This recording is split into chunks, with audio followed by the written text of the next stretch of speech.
عصمت حسین دی او زه د خیبر پښتونخوا پاکستان اوسېدونکی یم.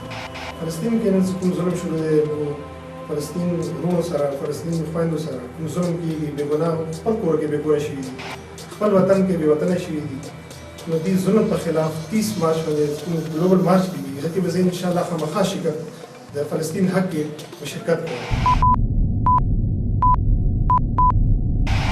मेरा नाम हैदर है, मेरा ताल्लुक कराची पाकिस्तान से। हम फ़लस्तीन पर होने वाले मज़ालिम की पुरज़ोर मसम्मत करते हैं। इंशाअल्लाह इनको इनका हक मिलकर रहेगा, इसीलिए हम 30 मार्च को ग्लोबल मार्च टू जेरूसलम में शामिल होने आ रहे हैं।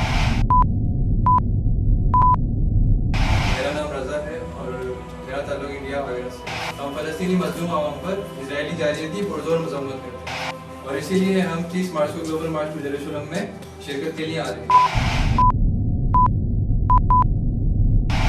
મારું નામ મોહમ્મદ આબિદ છે ને મારો પોસ્ટ ભારતમાં ગુજરાતથી છે. જેરુસલમમાં આજકાલ જે થઈ રહ્યું છે એ બધાએ ખુદાના દુશ્મન કરી રહ્યા છે અને ગ્લોબલમાં જેરુસલમ બધાના ખુદાના હામી અને ખુદાના દોસ્ત છે. તો અમે આવી રહ્યા છે 30 માર્ચના તમારી પાસે તમારા દેવા માટે.